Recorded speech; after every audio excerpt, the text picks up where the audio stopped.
People of the Northeast. Immigrants poured into the northeastern cities in the 1800s. Some stayed to work in the city's industries. Others left to explore, settle, or farm the land.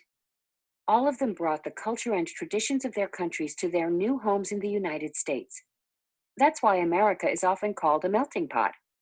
Today, the population of the Northeast is still made up of people with many different backgrounds. This is especially true in cities. The biggest city. New York City is the largest city in the United States. Its diverse population includes people from around the world.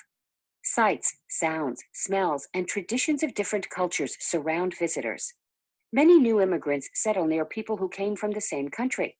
That way, they can speak their native languages and practice familiar traditions.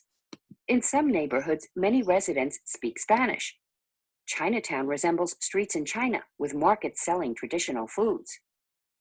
Much of New York City is located on three small islands. The limited space affects how people live and work.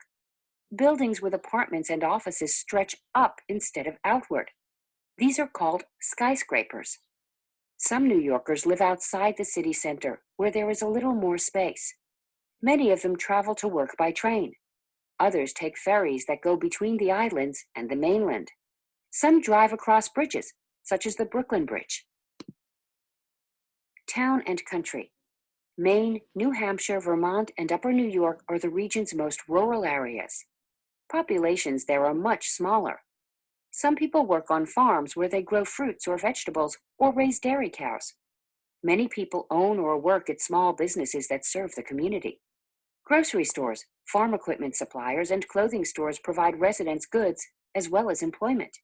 Some grocery stores specialize in selling foods grown on local farms. Celebrating traditions. Amish people live in Lancaster County, Pennsylvania. They are related to Swiss and German settlers of the early 1700s. They still hold on to traditional ways, such as riding horses instead of using cars and wearing simple clothing. Marylanders practice a very old tradition as their state sport, jousting. Early English colonists brought the sport over in the 1600s. Residents have jousted ever since. Today, men and women of all ages take part in tournaments, though they no longer use the traditional sharp lances when they play. The Big Truth. Animals of the Northeast. Many animals live on the land, in the waters, and in the skies of the Northeast. Eastern bluebirds live in open areas near trees. They feed on insects and berries. Fewer bluebirds live in the Northeast now than in the past. People are trying to bring them back. They set up special bluebird boxes where the birds can build their nests. Northern lobsters live along the rocky bottom of the ocean. They have thick, hard shells. They use their claws to crush and tear apart food. Moose are excellent swimmers. In the summer, they eat plants that grow in shallow water.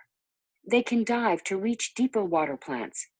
During winter, they often survive on pine cones, bark, and shrubs.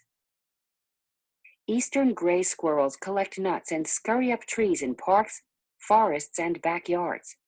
Their bushy tails shield them from rain and sun. Their tails also keep them warm in the winter. Okay, boys and girls, remember for today, Tuesday, I need for you to have listened to or read chapter 3, People of the Northeast, and you're going to answer this question. Who lives in the Northeast? So just tell me what you remember, summarize it using your own words and information from the chapter. See you tomorrow.